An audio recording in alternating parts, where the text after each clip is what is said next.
Kita bicara tentang cara kerja sistem Babel. Jadi sistem Babel itu kerja yang pertama itu dia mengontrol, mengendalikan mindset, cara berpikir. Supaya Babel itu menguasai orang, dia kuasai cara berpikir. Pola pikir kalau sudah dikuasai, sudah selesai. Karena itu saudara mau hebat apapun, tapi kalau pikiranmu sudah disetting oleh Babel, gak akan bisa. Makanya Alkitab bilang apa? Roma pasal 12 ayat 2. Jangan kamu menjadi serupa dengan dunia ini, tetapi berubahlah oleh pembaharuan budimu, sehingga kamu dapat membedakan mana kehendak Allah, apa yang baik, yang berkenan kepada Allah, dan yang sempurna.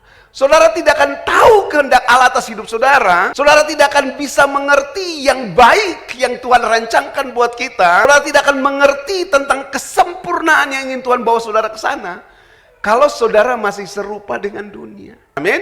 Karena itu supaya jangan serupa dengan dunia, maka pikiran harus dibaharui. Pembaharuan budi, akal budi, itu mindset. Cara berpikir kita itu harus dibaharui. Amin.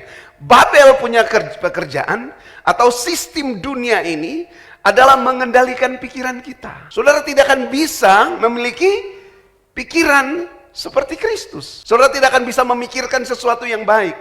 Saudara akan dicetak sampai apapun karena pola pikirmu seperti itu. Supaya kita tidak serupa dengan dunia ini, kita harus mengalami pembaharuan. Jadi sistem Babel itu mengontrol cara berpikir. Kalau dia kontrol cara berpikir, dia juga akan mudah mengontrol tingkah laku. Dia juga akan gampang mengontrol waktu kita. Dia akan mengontrol pekerjaan kita. Bahkan, dia juga bisa mengontrol pelayanan kita. Karena itu Alkitab kasih solusi atau Kolose 3 ayat 1. Karena itu kalau kamu dibangkitkan bersama dengan Kristus, carilah perkara di atas, di mana Kristus duduk di sebelah kanan Allah. Terus pikirkan perkara di atas, bukan di bumi. Jadi pikiranmu harus disetting kepada perkara-perkara di atas. Saudara tidak akan pernah bisa mengalami pembaharuan pikiran kalau pikiranmu masih disetting kepada semua yang ada di bumi ini. Jadi supaya jangan serupa dengan dunia, jangan ikuti apa yang dunia mau, apa yang Babel mau, apa yang setan mau, harus mengalami pembaharuan pikiran. Lalu yang kedua, bagaimana sistem itu bekerja atas hidup manusia. Sistem Babel itu adalah mencemari kehidupan rohani kita. Matius pasal 15 ayat 13.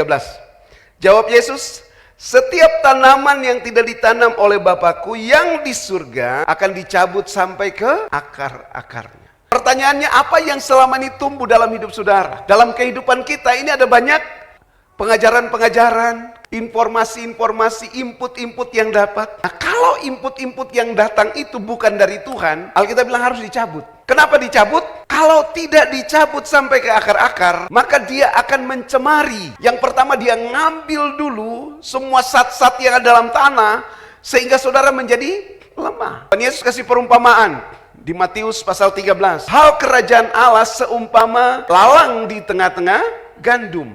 Ya, Tuhan itu menabur benih gandum, tapi waktu malam musuh datang menabur benih lalang. Gandum dan lalang itu tumbuh sama-sama. Nah, suka atau tidak, mau atau tidak, kita sedang diperhadapkan dengan semua keadaan di mana musuh selalu menaruh benih lain di dalam hidup kita, dan tujuannya adalah mencemari kita.